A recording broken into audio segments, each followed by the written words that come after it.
A mother claims she was attacked in a store parking lot, and when she woke up, her baby boy was gone. A frantic search began, but within days, the shocking truth emerged. Police now say there was never a kidnapping. Instead, investigators accuse the parents themselves of one of the most disturbing cases California has seen in years.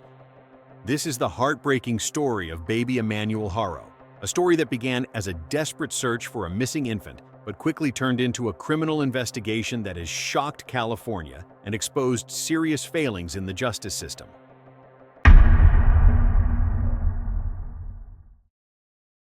It all began on August 14, 2025, in Yucaipa, California.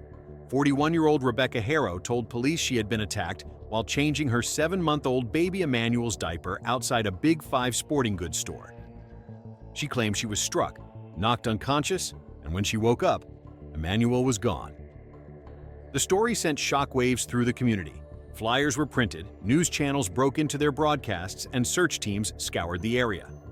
Law enforcement brought in scent-tracking dogs, canvassed neighborhoods, and issued urgent alerts. Parents in the Inland Empire region were terrified that a child abductor was on the loose. Authorities even searched remote desert areas, drainage ditches, and nearby shopping centers, while volunteers combed through fields and distributed flyers. Detectives fielded hundreds of calls and tips, many of which turned out to be dead ends. The intensity of the manhunt only fueled the public's belief that a dangerous predator was at large. But almost immediately, detectives began to sense problems. No witnesses reported seeing an attack. Surveillance cameras near the parking lot failed to capture any evidence, and the timeline Rebecca gave left unexplained gaps. What began as a terrifying kidnapping case slowly began to look like something very different. As the days passed, investigators pressed harder. They executed search warrants, seized the family's vehicle, and searched the Haro home in Cabazon. Evidence gathered behind the scenes pointed toward a chilling conclusion. By August 22nd, just 8 days after Emanuel was reported missing, both Rebecca and her husband Jake Haro were arrested. Police announced that they no longer believed a kidnapping had ever taken place. Instead, suspicion fell directly on Emanuel's parents. News crews camped outside the Haro home as word spread. Neighbors described seeing police carry boxes of evidence from the property, including items believed to belong to Emanuel. Locals, already disturbed by the events, spoke of the home's isolation and how easily a tragedy could have gone unnoticed. The public, who had rallied behind the family during the search, were stunned. How could the parents, the very people meant to protect Emanuel, become the prime suspects in his disappearance? Soon, reporters uncovered details of Jake Haro's past. Just 2 years earlier, in 2023, Jake had been convicted of harming his infant daughter. That abuse left her with permanent disabilities. She now lives with cerebral palsy and requires lifelong care. Many were horrified to learn that despite the seriousness of that conviction, Jake avoided prison time. He was instead given probation and work release. Riverside County District Attorney Michael Hestron later said this decision was a catastrophic failure, one that may have cost Emanuel his life.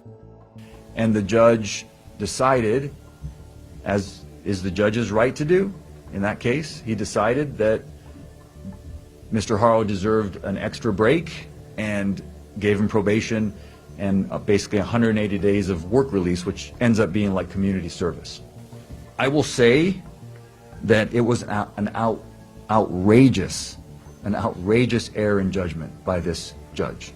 If that judge had done his job as he should have done, Emanuel would be alive today.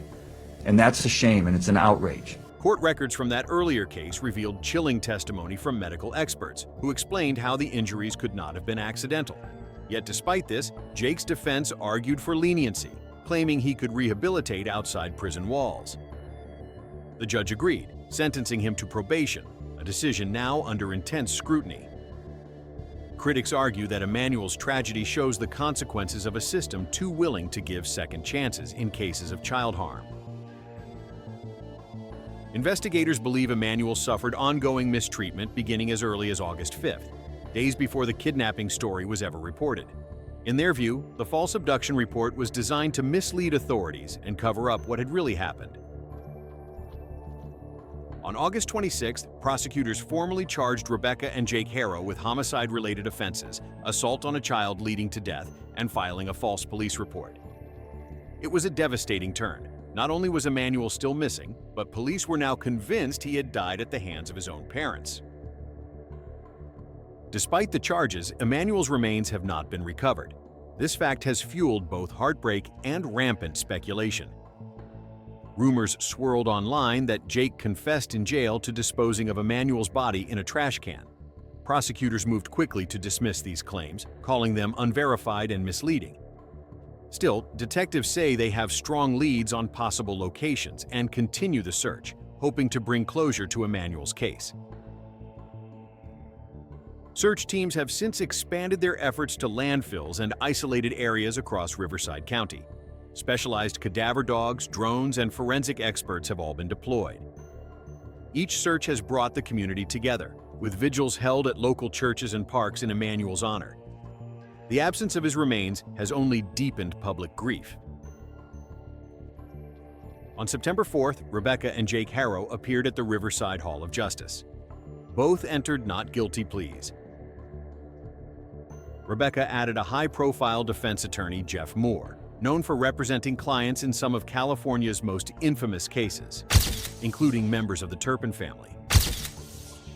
The legal proceedings are expected to be lengthy and closely followed by the media. Inside the courtroom, observers noted the stark contrast between the defense and prosecution. Prosecutors emphasized the inconsistencies in Rebecca's statements, while the defense suggested investigators were rushing to judgment.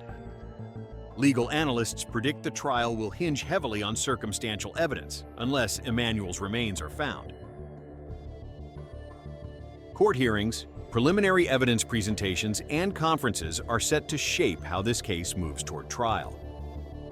Legal experts predict that the proceedings will raise difficult questions not only about the events of August 2025, but also about the justice system's earlier decisions that allowed Jake Haro to avoid prison for his past conviction. Outside the courtroom, public outrage has only grown. Thousands have joined online groups and live-stream discussions about the case. Some amateur investigators have even traveled to Cabazon, hoping to uncover answers on their own. But authorities have warned the public to stay away and to avoid spreading misinformation. Misinformation, lies, and purposeful misdirection is going to do nothing but harm this investigation. The frenzy has been so intense that conspiracy theories have taken hold, some falsely claiming Emanuel never existed.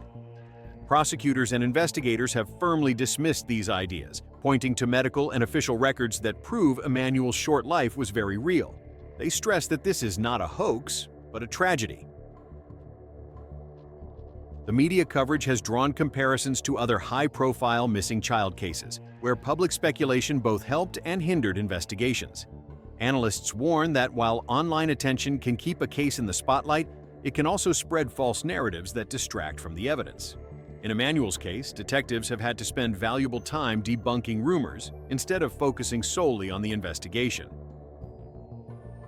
The case raises haunting questions. Why did the justice system fail to act more decisively after Jake's earlier conviction? Could Emanuel's life have been saved if harsher sentences had been imposed? And most urgent of all, where is Emanuel now? For many Californians, Emanuel's story has become more than just a case. It has become a symbol of systemic failure. Lawmakers have already begun calling for reviews of sentencing guidelines in child abuse cases, arguing that Emanuel's tragedy must lead to reform. The answers may come only when the trial begins in earnest. For now, Emanuel's name has become a symbol of a system under scrutiny, a community's grief, and a family's betrayal. The road to justice will be long, but prosecutors say they are determined to see it through. This is the story of Baby Emmanuel Haro, a story that began with a supposed kidnapping, but has become a devastating reminder of what can happen when warning signs are ignored. The legal fight is only beginning, and the search for answers continues. For Emanuel, justice is still unfolding. This case is still developing, and we'll be following every major update. If you want to stay updated on the Baby Emmanuel case and other true crime investigations, make sure you subscribe and turn on notifications. Justice is coming, but it won't be easy.